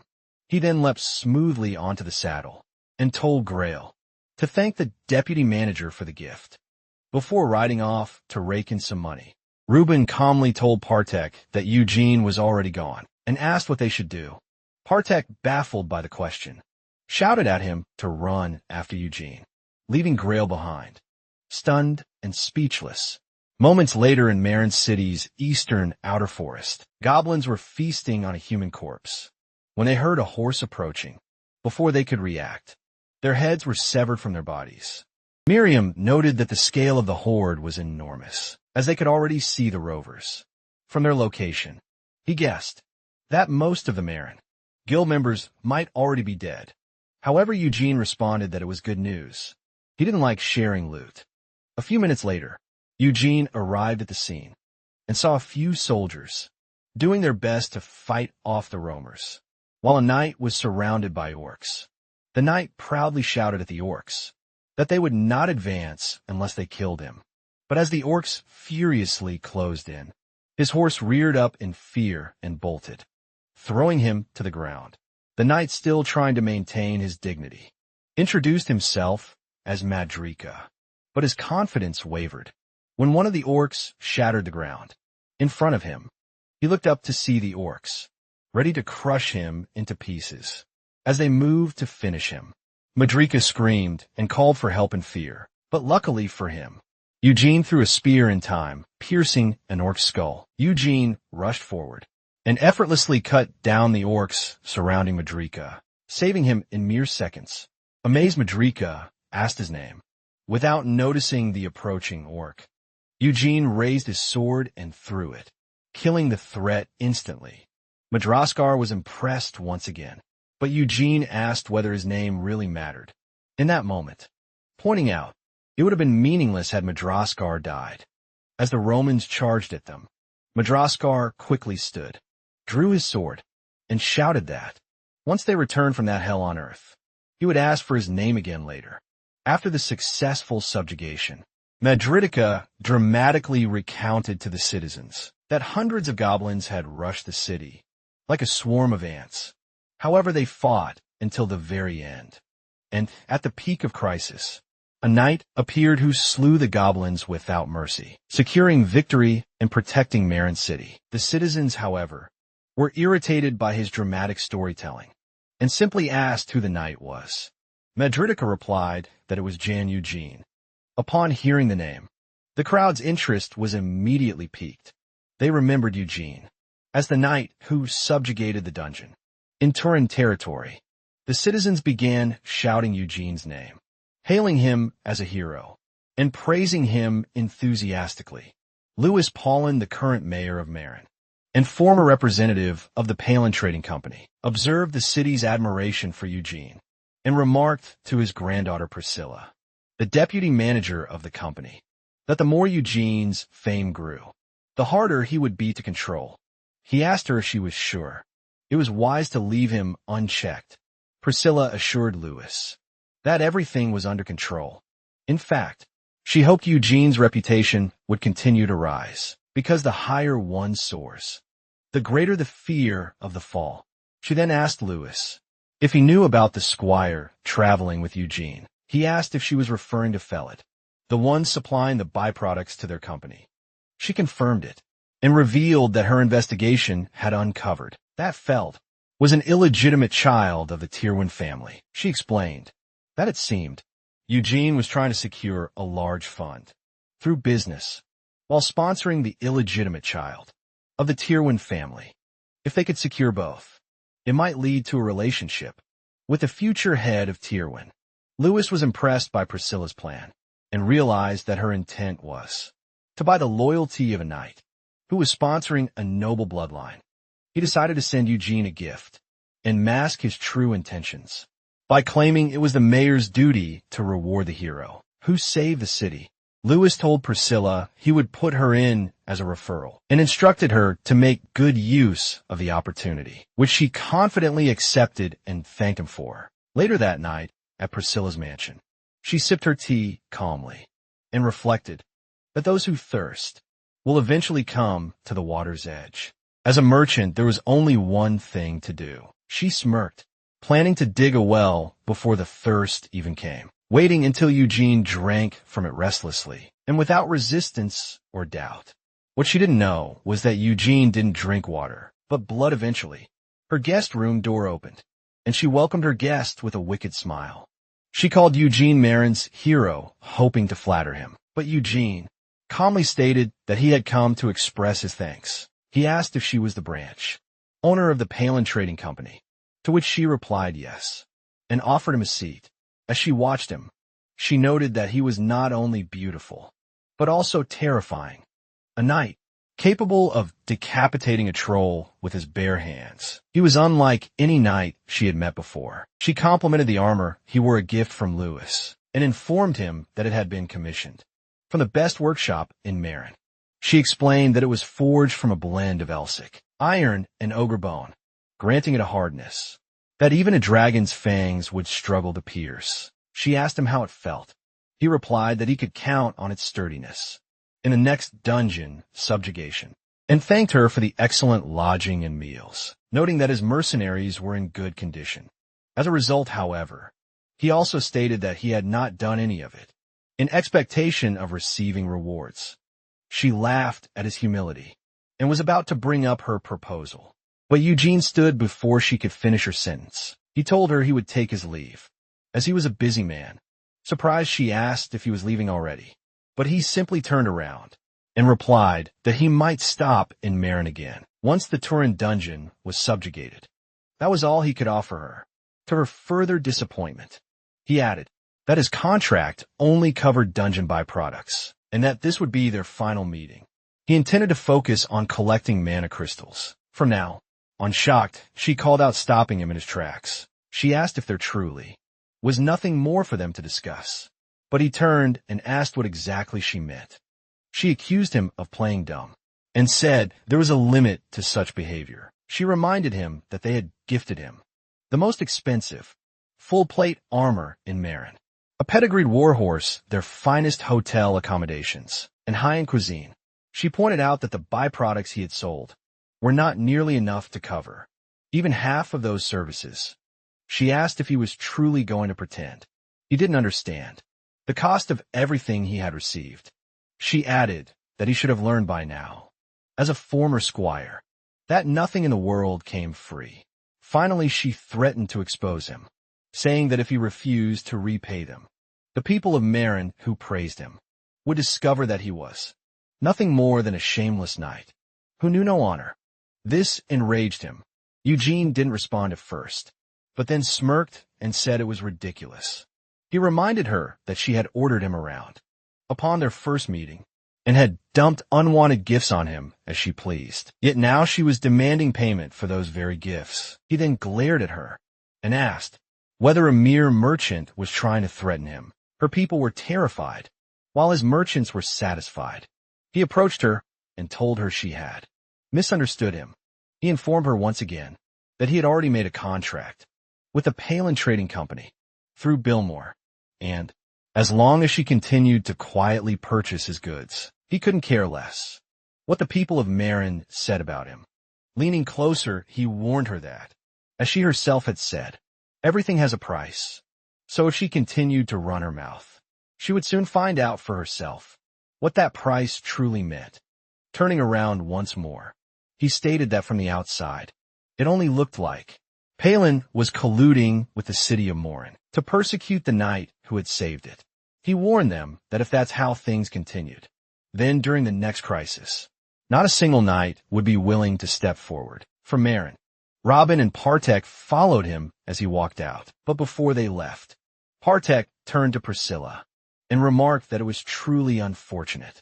He added that if her approach had been different, they certainly could have built a good relationship. Stunned by a mix of fear and embarrassment, Priscilla nevertheless managed to calmly beg Eugene to stop. She bowed before him and sincerely apologized, admitting she had been discourteous. She acknowledged that her desire to gain the upper hand had clouded her judgment and asked to start their relationship anew. She explained that they would maintain the existing contract with Billmore, but wanted to add a few clauses, and swore that there would be nothing for him to worry about. Priscilla had encountered countless knights who wagged their tails the moment lavish patronage was offered. To her, most so-called knights were fools, chasing fame and wealth. But she realized Eugene was different.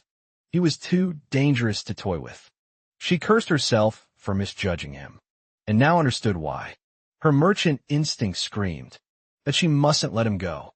Fortunately for her, Eugene sat down, agreeing to at least hear her out, but warned that it had better be a very tempting offer. She felt immense relief and thanked him for his mercy. Later, Eugene and his mercenaries were on their journey again. Marion was admiring his new suit and loudly declaring that he was the coolest in the whole world, while Eugene simply brushed off the compliment. Partek informed him that he had secured a very favorable contract and explained that the Palin Trading Company was so large and far-reaching that it couldn't be ignored.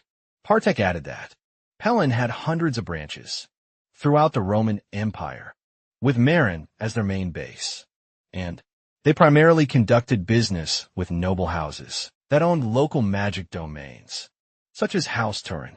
Partek assured him that Palin had been extremely generous in offering unlimited dungeon and labyrinth mediation across its branches. At that level, it might even be more beneficial than receiving an appointment from a noble house. Partek then praised Eugene for his brilliant push and pull negotiation, but Eugene admitted he had only said those things because he was annoyed. Suddenly they heard someone mockingly ask if simply wearing shiny armor made someone a knight, and a bald man teased Eugene for having a pretty face that couldn't possibly wield a sword properly. Marion was angry, but Eugene ignored it. Kamara then approached to greet him, and Eugene dismounted his horse, asking if he should call him Lord Terwin. Kamara told him to use whatever title he preferred, and commented that Eugene had changed quite a bit. Eugene asked about the current situation, and Chimera replied that instead of being humbled, Bull had simply hired new mercenaries again. But something was off. Eugene asked what he meant, and Chimera reminded him of the mercenaries who had been killed by the Black Wolves, as they were a particularly nasty group. For some reason, the mercenaries Verthel had brought this time gave off a similar feeling. Kamara then informed him that he would serve as the commander of the dungeon subjugation party. The bald man spat in anger at the announcement and asked sarcastically if he'd become commander if Eugene died in the dungeon, which made his group laugh and angered Kamara. The bald man clarified that it wasn't something he really wanted to say, but a dungeon wasn't a picnic. He added that human life in a dungeon was as cheap as a fly's, and they had to prepare for the worst. Smirking, he looked at Eugene and sarcastically said he would be counting on him. Eugene calmly responded that it wasn't a bad idea. If he died, the bald man could take over as commander. He then announced that they had countermeasures in place and would move forward at once. Miriam complained about the bald bastard, and Eugene assured him that he already knew. It was clearly one of Berthel's tricks, intending to use the mercenaries to get rid of him. Inside the dungeon, Eugene and his mercenaries entered the dungeon first, followed closely by the suspicious mercenaries. Eugene had a feeling the subjugation might actually be entertaining. A moment later, Eugene was busy killing rompers along the way, neatly piling up their corpses. He moved with no effort, while the bald man began to realize that Eugene's reputation wasn't exaggerated. Eugene was standing at the front, handling the work of 100 men alone, while the other mercenaries practically just stood and watched. To the bald man, Eugene was like an overwhelming wall, a massive shield before them. He gripped his sword tightly, waiting for a single opening, just one chance, to let his poison-coated blade graze Eugene's infuriating face. Eugene then informed everyone that up ahead was the area where only mid-rank monsters appeared, and from that point on, he could no longer guarantee their lives. Only those willing to take that risk should follow. He emphasized especially to the bald man and his squad that only those confident in keeping up were allowed to proceed. The bald man confidently replied that if Eugene was going, so were they believing it to be their chance. Robin chose to follow, but Partek stopped him and told Eugene that they would wait for a bit. Robin was confused, and Partek explained that Eugene had a different plan in mind. Deeper in the dungeon, Eugene recalled the last time he had come with Krima. It was far less entertaining without him. Thinking back, Eugene realized that, while he had only observed Krima briefly, he could tell Krima was an exceptional leader. one who knew how to lift morale at key moments, and personally take on the most dangerous roles at the front line. With Krima, they could have cleared this dungeon safely, even with a mismatched party. Curious, he wondered how Krima would have handled the current situation, then turned to see the mercenaries, drawing their weapons behind him. Eugene was pleased. They had finally decided to drop the half-hearted act. He told them that if they were so eager to die, he would gladly oblige. Marion gathered water around him, confusing the mercenaries. But Marion simply laughed and unleashed a strong wave, extinguishing all their torches. Panic spread as they were plunged into darkness. Some couldn't believe Eugene could use magic. The bald man tried to calm his group and ordered them to relight their torches, unaware of the red eyes watching them in the dark. One by one, they were killed.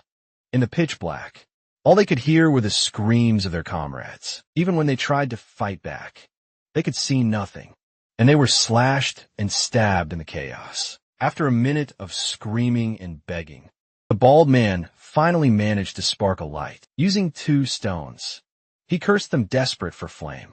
But before he succeeded, he noticed the screams had stopped. The silence made him sweat with fear. Suddenly he heard footsteps approaching. Eugene whispered, asking if he needed fire. Then Eugene took the bald man's hands and helped him light the stones, mockingly telling him that he'd help if he was having trouble breathing, and that human eyes were terribly inconvenient. In the dark, when the fire was finally lit, Eugene asked if he could see more clearly now, if he could see who was hunting and who was being hunted.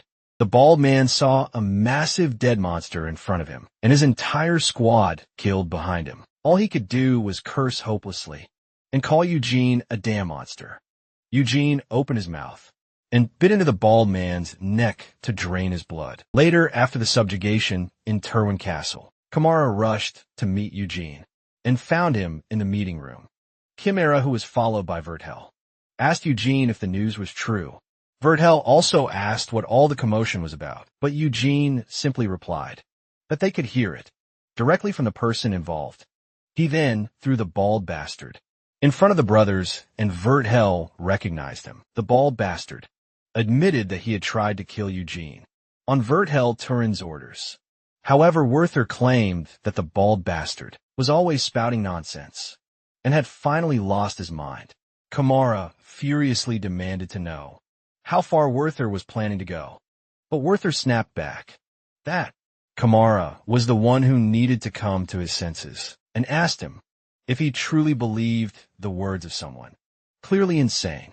Verloc then leaned closer to the bald man and ordered him to explain himself properly. However, the bald man, under Eugene's control, suddenly rushed to the window, shouting that trash like him deserved to die. He jumped out, prompting Kamara to call out in panic. But the bald man was impaled on a statue's sword below, dying instantly. Verloc proudly told Kamara that the bald man had clearly gone mad after seeing someone torn apart by a monster, and asked if it wasn't more strange to believe Eugene's ravings. But Kamara replied that what was truly strange was feeling relieved that someone had just died, infuriating Vertel even more. Vertel then shouted at Eugene, claiming he was no different, and asking if he had no pride as a knight, accusing him of slandering him with absurd, paranoid delusions. Calmly, Eugene asked Vertel if he could truly claim innocence in his honor. As a knight, Vertel confidently answered yes. Eugene then drew his sword and pointed it at Vertel, declaring a trial by combat, and staking both his knightly honor and reputation on the truth. Verlil, enraged and seeing Eugene's proud expression, accepted the challenge without thinking. Later, in the arena of Terwin Castle, everyone whispered about the rumors that Verlil had ordered an assassination. They were angry that he continued to cause trouble. Eugene and Verlil stood facing each other, with Kamara as the official witness.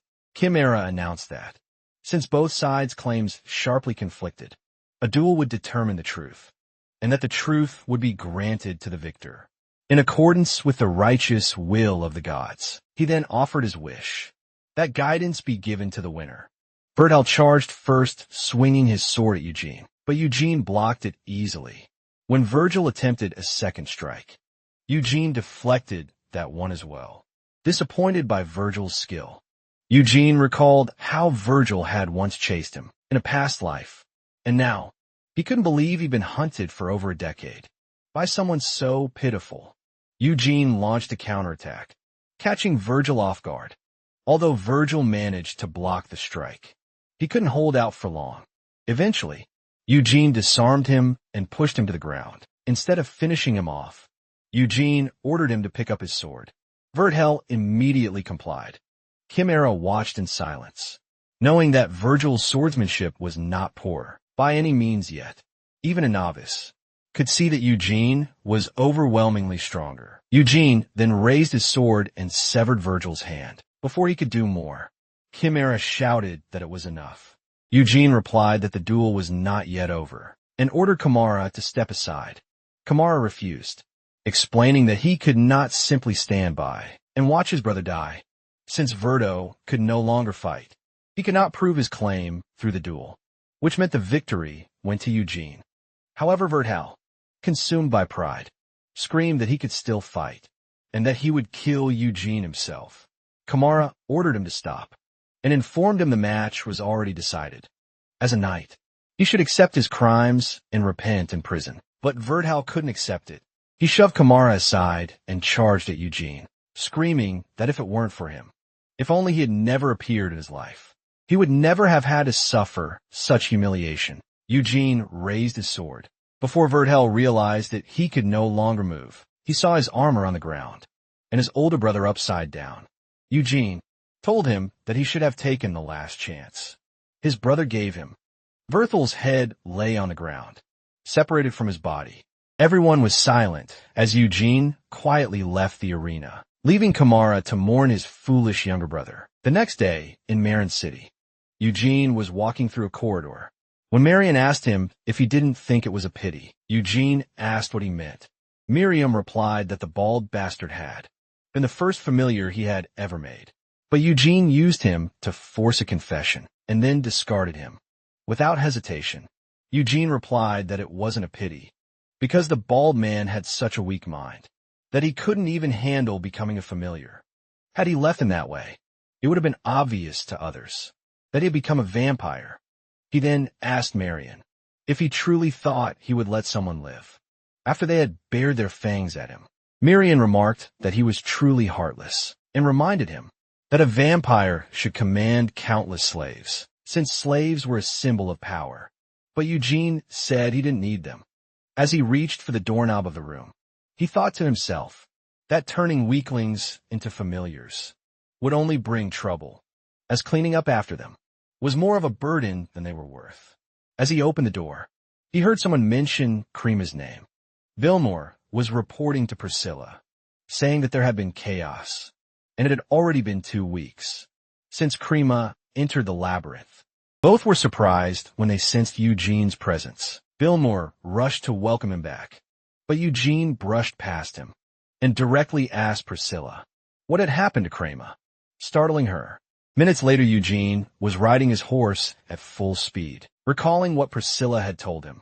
That 2 weeks ago, Krima had taken part in a labyrinth subjugation in Count Evergrove's domain and had gone missing alone inside the labyrinth. She added that they had thoroughly searched the entire mid-rank monster area, but found no trace of his personal belongings. Krima had failed to return from the high rank monster zone. Hearing this, Eugene rushed toward Count Evergrove's territory to save his friend. Days later, he arrived at Count Evergrove's mansion, where the Lord welcomed him warmly. The Lord told him that he had heard much about him and remarked that Eugene was far younger and more handsome than the rumors suggested. Eugene respectfully bowed and thanked the Lord for the warm reception. The eldest son of House Evergrove, Javon Evergrove, stated that the situation was urgent and suggested they continue the discussion inside his office. Once seated, Javon explained that Krima had let his ambitions get the better of him. They had planned to grant Krima an appointment if he succeeded in the raid, but they didn't expect him to enter the upper levels of the labyrinth on his own initiative. Eugene asked if Javon was saying Krima had acted independently To which Javan replied yes, and explained that the upper levels Krima had entered were an area House Evergrove had been unable to touch for over 100 years, as it was where the so-called Master of the Labyrinth resided. Eugene asked what the Master of the Labyrinth was, and Lugates, a knight of House Evergrove, replied that it was a being who ruled over the entire labyrinth. Smirking Lugates added that Kramer had been blinded by the lure of achievements, pressed forward too recklessly, and ended up causing trouble for many. Javan introduced Lugates as the one who had led the subjugation party, alongside Kramer. During the incident, Lugates greeted Eugene sarcastically and mentioned that they shared an amusing he was the evergreen tournament champion, meaning he had once defeated Krima in the tournament. Eugene asked whether that detail was truly important in the current situation. Javan said that Krima was too valuable a talent for them to lose, and sincerely apologized for the current circumstances, noting that from what he had heard, Eugene and Krima shared a deep friendship. Eugene agreed reluctantly, which made Marion laugh silently to himself. Javan assured Eugene that they would offer their full support as Krima's close friend, and informed him that, for the past 100 years, every attempt House Evergreen made to subjugate the upper levels had ended with the entire party going missing. Because of this, once someone had been missing for over a month, they officially declared them dead. Javan then asked if Eugene understood what he meant, and warned him that Krima had been missing for 3 weeks. If they couldn't find him within the next week, there would be no hope. Eugene immediately stood up to begin the search, but Javan stopped him, stating that a labyrinth was not a place to enter, like a city marketplace. He told him a subjugation party would be prepared within 3 days with Lugates leading, and advised Eugene to rest and recover until then. Though suspicious, Eugene thanked him. Before he left, Javan informed him that they had recently hired a mage, and that the mage would be assigned to assist him as additional support later in the streets. Miriam was furious at Lugates' attitude. He believed that Krima, while perhaps appearing a little lacking, was too strong to have gone missing easily. Miriam cursed both Lugates and Javan, while Eugene noticed several inconsistencies. He remembered that before parting ways, Krima had told him he would have the credit for the dungeon opening raid officially recognized, and would receive an appointment from the Count of Evergrove. Krima had also asked him to join him and make an impression. Eugene was sure Krima's appointment should have already been decided. Yet now it seemed he had been subjected to another test. This made Eugene question why they had changed their minds. Furthermore, he doubted that Kramer would act impulsively out of greed. If Kramer had really entered the labyrinth, Eugene was certain he would have assembled a competent team and proceeded with caution. Suddenly he heard shouting and people rushing. Someone was screaming that the Messiah would come. An old man on a stage, standing before a strange eye symbol, announced that on the day a red shadow was cast over the moon, the goddess of victory would grow wrathful and descend to wipe out the land. Despite the chaos, the people pushed forward to listen. The old man declared that the calamity had already begun, and that repeated tremors near the labyrinth had caused wild beasts in the nearby mountains to die en masse. He added that a highly skilled knight had recently disappeared in the labyrinth, prompting Marion to realize the man was referring to Krima. The old man instructed the crowd to sprinkle fresh calf blood at the labyrinth gate, and to offer the remaining meat in a ritual feast, claiming that if they did so, the Messiah would descend to save the land, steeped in crimson. The townspeople panicked at the prophecy.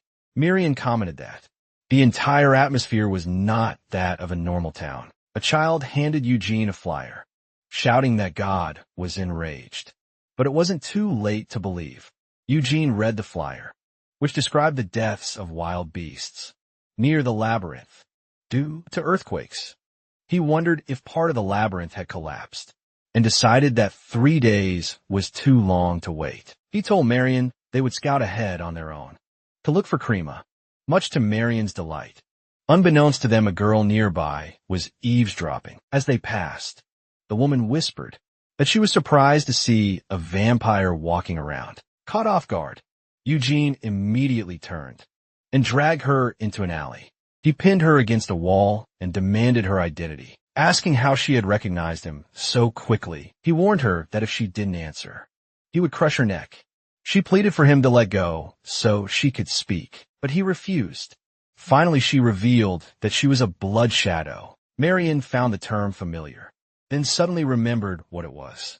He rushed to stop Eugene from killing her and informed him that she was a mage from a blood shadow school, a school that had served vampires for generations. Even so, Eugene didn't let go until it was too late, and she lost consciousness. A moment later, the mage awoke and angrily asked why he had attacked her. Without a word, she shouted that he should at least release someone's neck.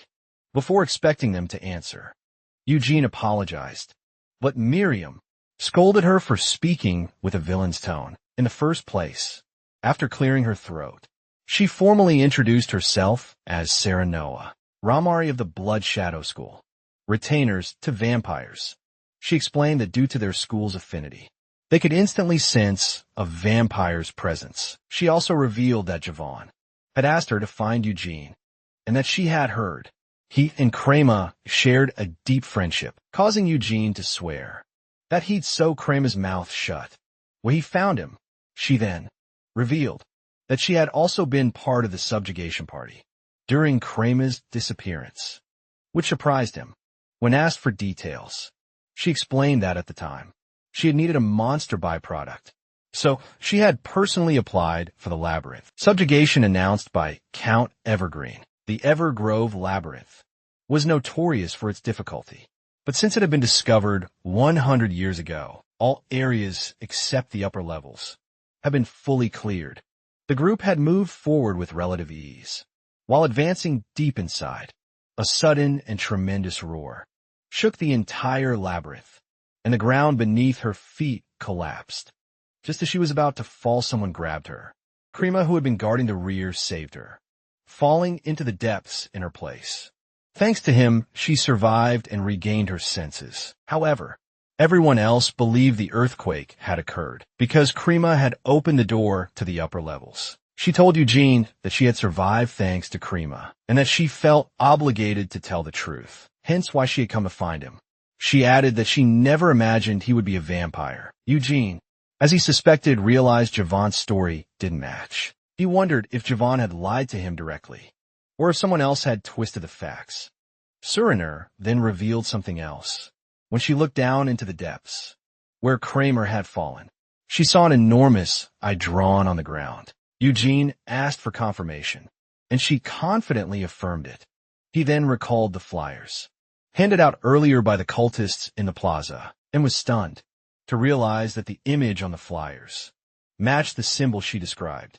Meanwhile, in the underground depths of the labyrinth, cultists were in the midst of worship.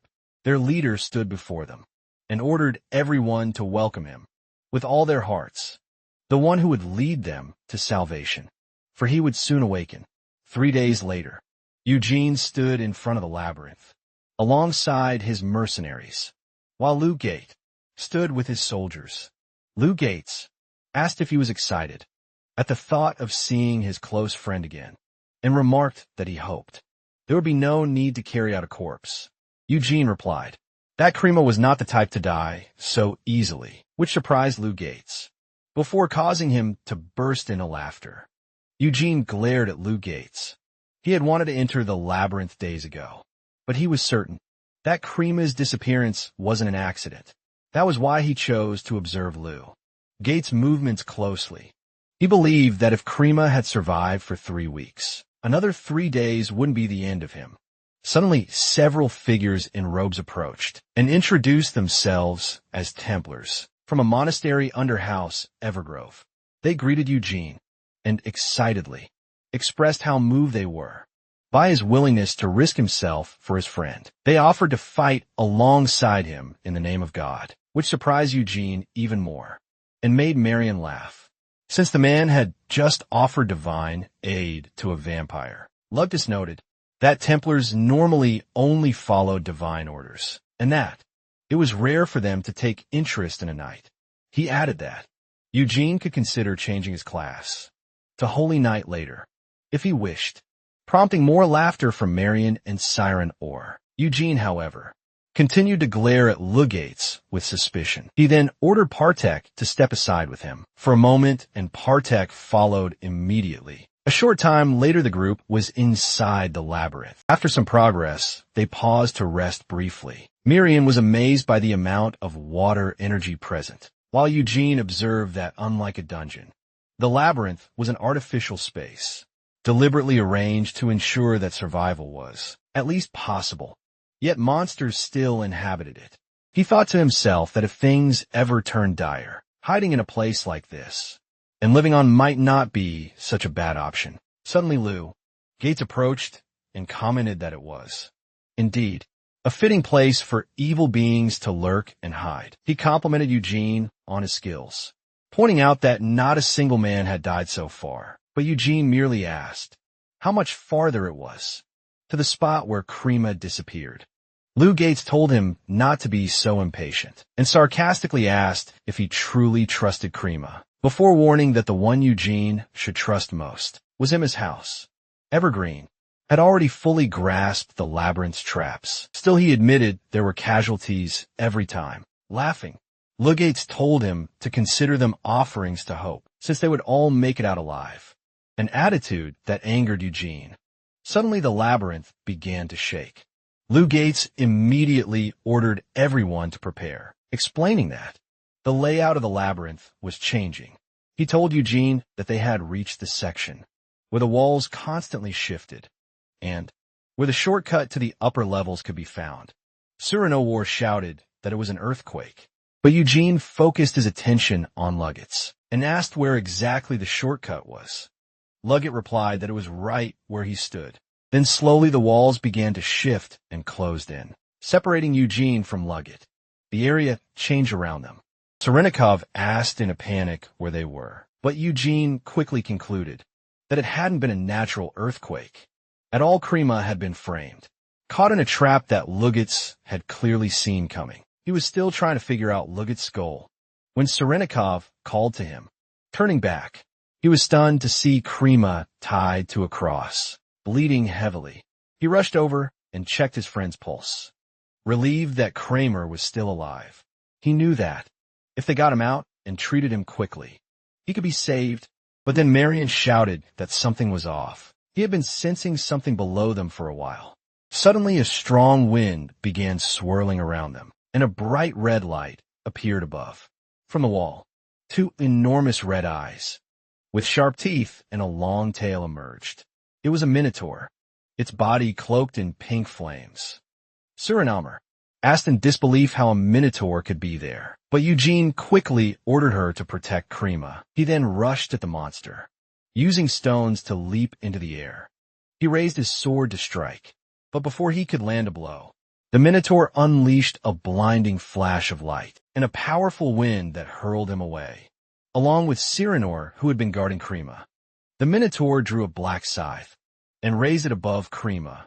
Eugene panicked at the sight.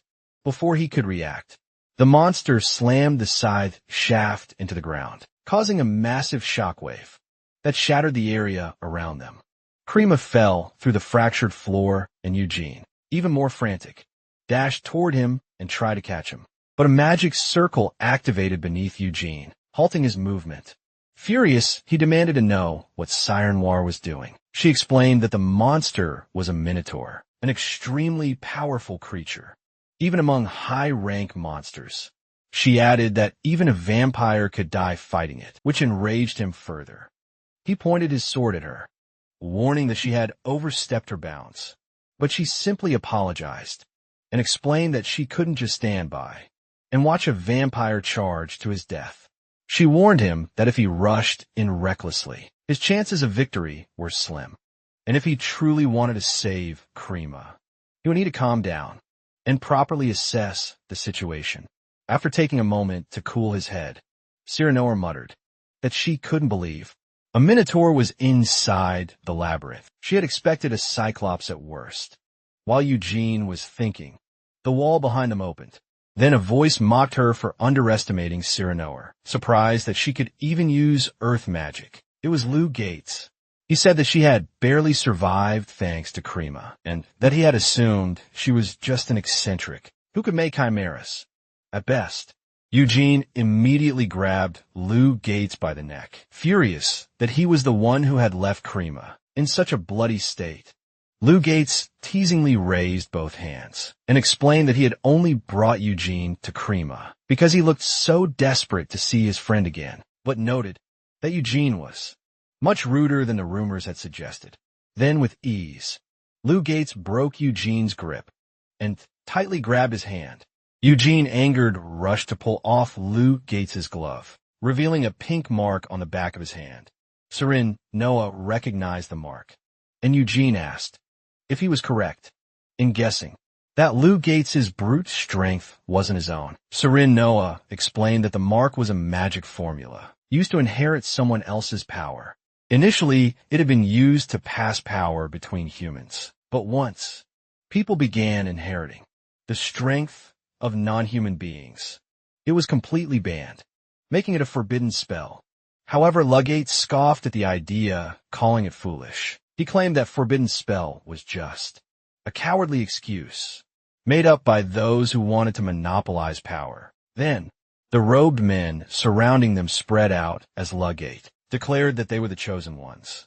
When despair descended upon the world, they would be the ones selected by God to survive. Eugene calmly responded that he understood now. Lou Gates had defeated Krima using borrowed strength, then had the audacity to boast as if it were his own. At that moment, Eugene released his true power, swearing furiously to make Lou Gates understand exactly where he stood, dashed toward him, and when Lou Gates blocked, the resulting wave of power was so strong that Siren wondered aloud if an ordinary vampire could truly release such energy. Lou Gates elbowed Eugene away and realized that Eugene had been hiding his strength. Two Luges then drove his hand into Eugene's stomach, saying he had no intention of holding back. Suddenly, the ground collapsed beneath Eugene and Serenure. As they fell, Lou Gates called out that every trap in the labyrinth had already been figured out, and that Eugene should fall nicely to his death. Eugene shouted for Sir Noah, who quickly created a magic circle to catch them. Eugene immediately used the circle as a foothold and leapt forward. Just before the wall above closed, he threw his sword toward Lou Gates.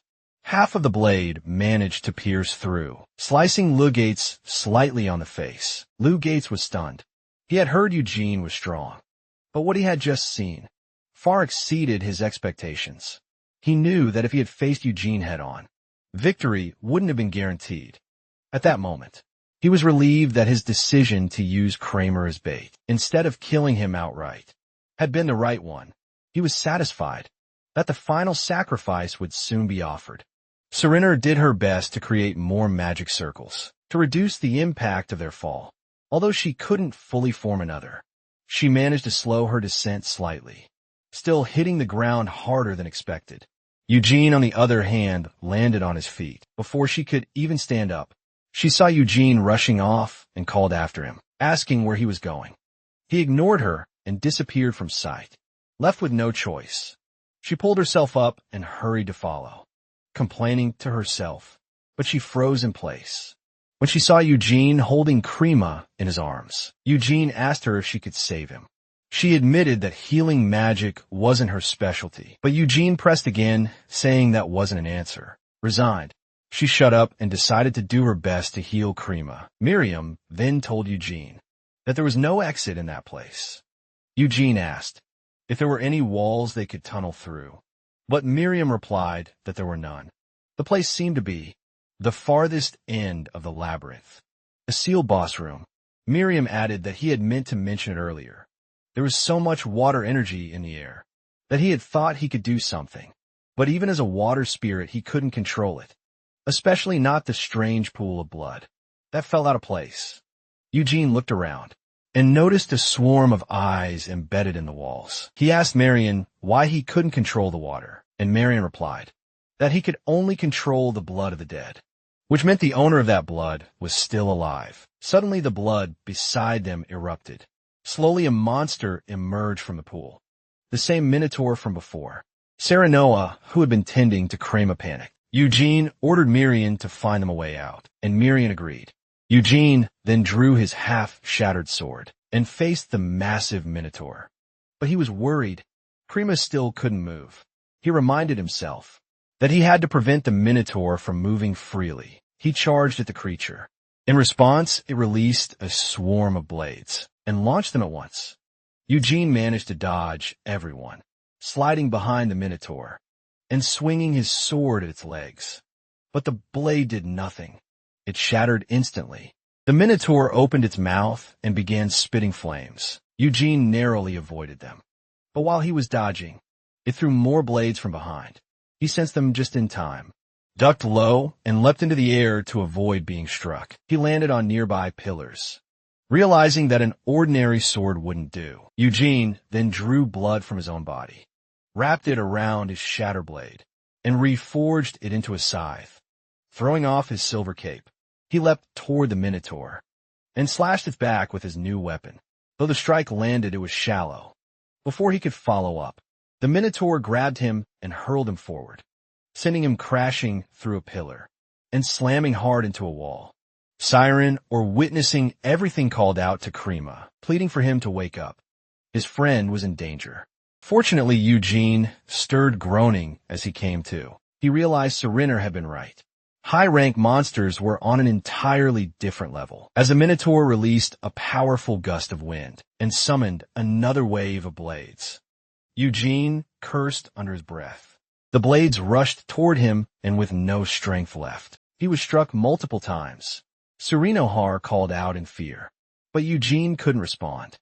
He had no energy to fight back. The sensation of powerlessness crept in again, one he had become endlessly familiar with. For over a decade, he thought he would be used to it by now, and yet somehow being powerless still hurt just as much. One of the blades pierced his stomach. As he lay bleeding, he looked toward Crema. Just as Crema's eyes suddenly opened, shocked to see Eugene dying before him.